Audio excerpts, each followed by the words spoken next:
Welcome back. So inflation is having an impact on everyone across the country. And according to Statistics Canada, food is the area where people have been affected the most. In August, the retail inflation rate was 9.9%, its highest point since 1981.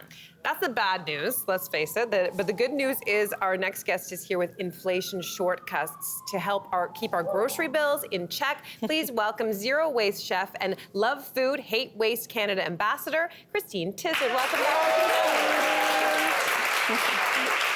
We are so glad you're here with us to help us save with great tips. So let's dive in. Your first one is that we should stock up on cheaper pantry items that last forever. So what are those items? So yes, there are things we can buy that last indefinitely.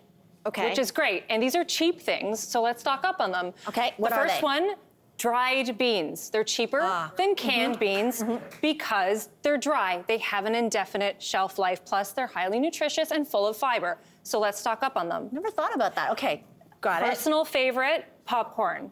Because microwave popcorn has a best before date. It goes bad, and it's cheap, cheap, cheap. Yep.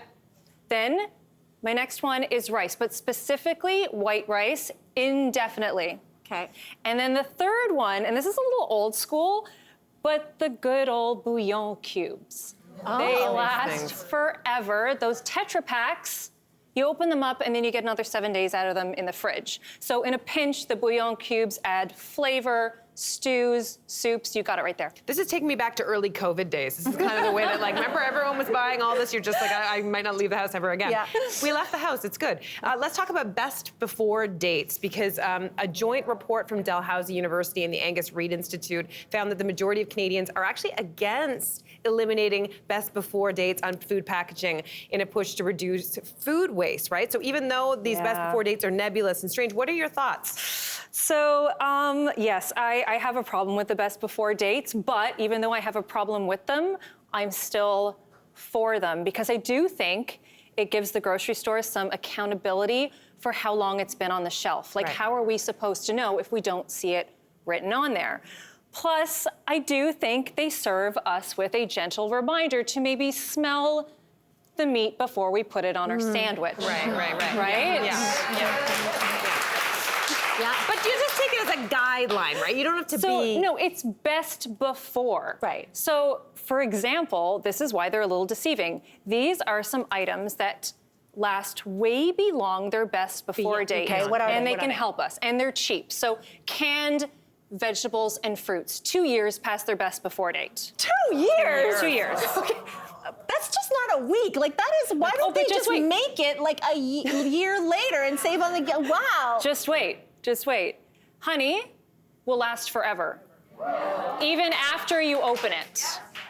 Okay, but they still put a best before date on the honey, no? Yes, they do. Okay, what else? Maple syrup, 2 years unopened. Once you open it, you put it in your fridge, but 2 years past best before date.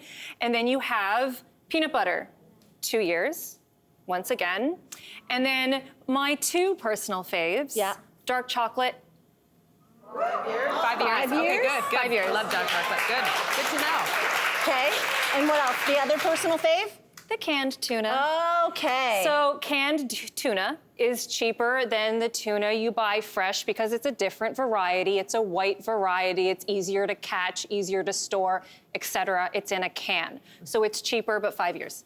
5 years. Okay, so speaking of tuna, though, you've used canned tuna in this Neptune pasta recipe. Tell us about it. So this recipe was inspired to make a little bit of seafood go a very long way. So it's a basic pasta recipe. Think about that Italian aglio olio, the garlic and olive oil, but then I've added dill, lemon, and then your canned tuna with a little bit of chili. I love a tuna pasta. It's very nice. Yeah, it's very like it reminds me a little bit of summer, but I feel like you could do this any time of year. Yes, good, for sure, 100%. What about food items, outside of the pantry? What are your tips to cut costs So when it comes to produce items, because even that's going up, stock up on produce items that are larger, so they feed more people. But also, you get more meals out of them. I mean, look at this, right? Yeah. Look at this. And all of these items will last you up to 3 months. So things like squashes, things like your potatoes, things like my lovely rutabaga. 3 months if stored properly. Okay, speaking of rutabaga, you brought your raw rutabaga chicken Waldorf salad for us to try.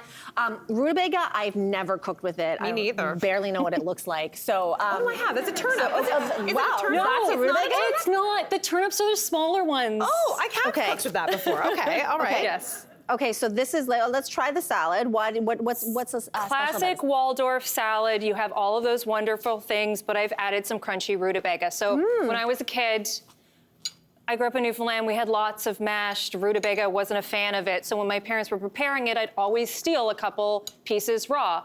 And I always wondered, well, why am I eating it all mashed up when I can eat it raw? And it tastes really good. It has an earthy, sweet crunch. Is it like trying to find it. piece? Oh, there's apple in it too. Okay, I guess we can't differentiate between the apple and the... This one is the rutabaga? No, I that's don't know.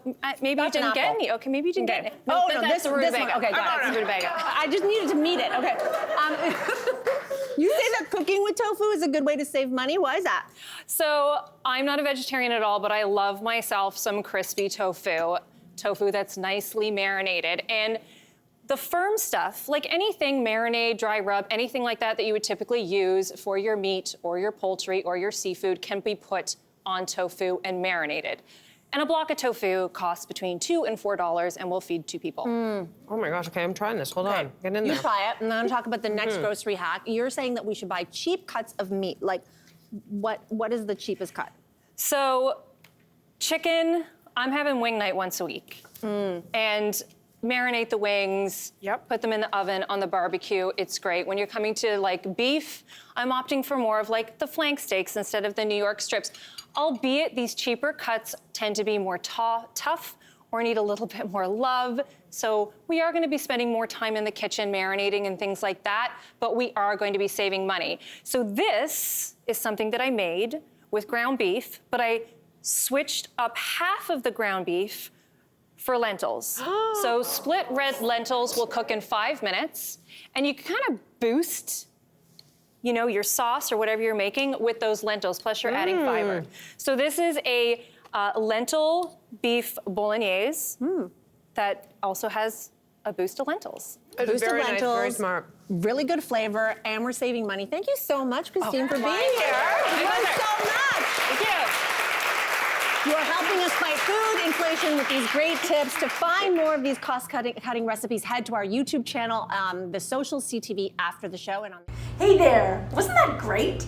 Do you know where you can find some equally good content? Our YouTube page. It's filled with discussions, debates, and some laughs. Head there now, like and subscribe.